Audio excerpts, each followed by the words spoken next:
Salut à tous et bienvenue sur le travail de l'ombre.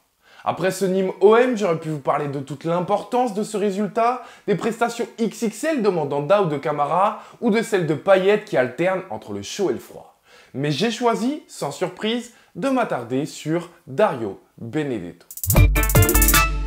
Dur de ne pas avoir envie de se pencher sur notre Argentin, auteur d'un triplé dans cette rencontre. Alors après tout, pourquoi s'en priver? Mais essayons, je dis bien essayons au moins de l'aborder avec un angle intéressant. Comment Benedetto a-t-il pu passer d'une note de 3 à une note de 9 sur le Phocéen? Comment a-t-il pu passer d'un match, je cite, où il traverse cette rencontre comme une âme en peine à du très grand pipa?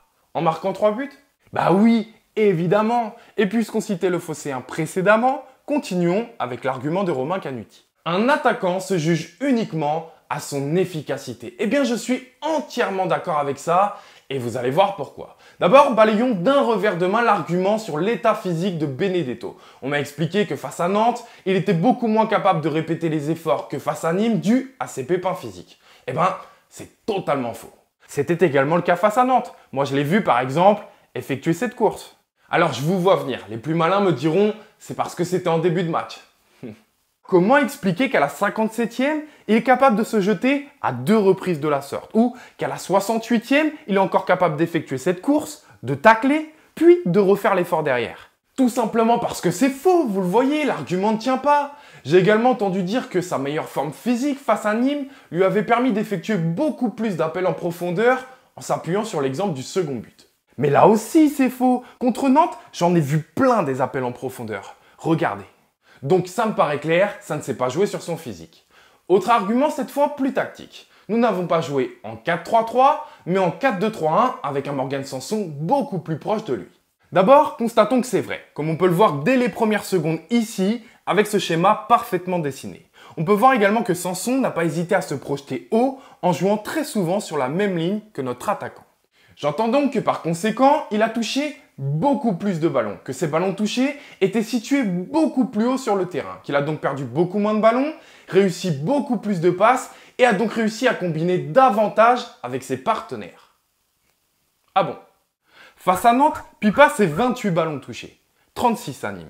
Bon, ok, il en a touché un peu plus, mais l'écart est loin d'être abyssal et puis attendez surtout, laissez-moi poursuivre. Sur ces 28 ballons touchés face à Nantes, il en a touché 8 dans le dernier tiers du terrain, alors qu'à Nîmes, c'est seulement 5.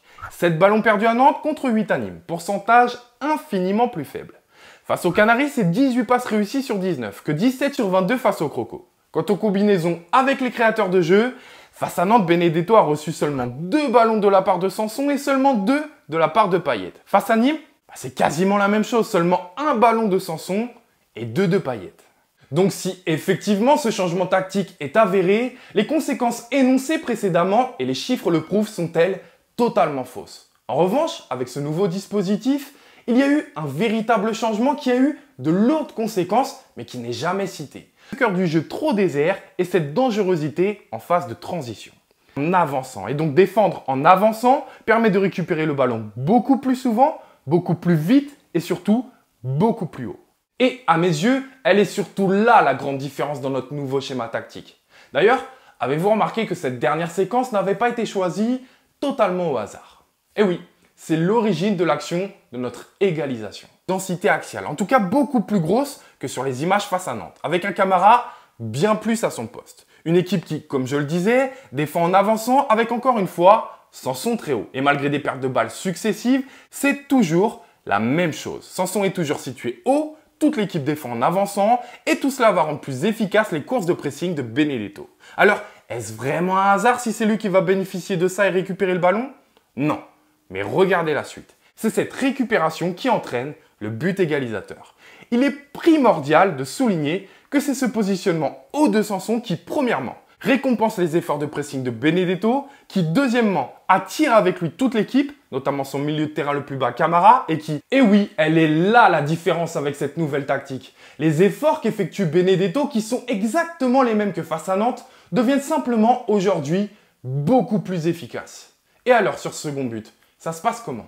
Eh bien, Payet, qui ici joue le rôle de Sanson avec qui il a permuté, est aussi très haut. Donc, ce positionnement force, entre guillemets, Camara à défendre l'âge de Benedetto. diablement efficace et en réussite. Et le troisième but ne fait qu'appuyer mes propos.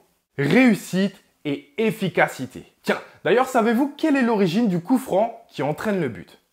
Regardez, c'est cette faute obtenue par Benedetto sur ce pressing.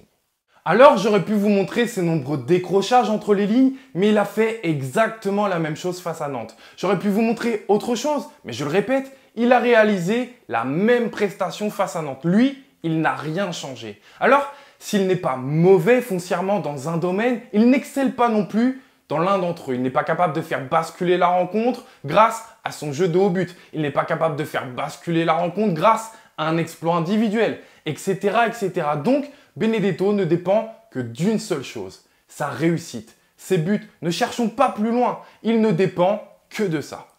Voilà, je vous dis à très vite pour une prochaine analyse sur le Phocéen et allez,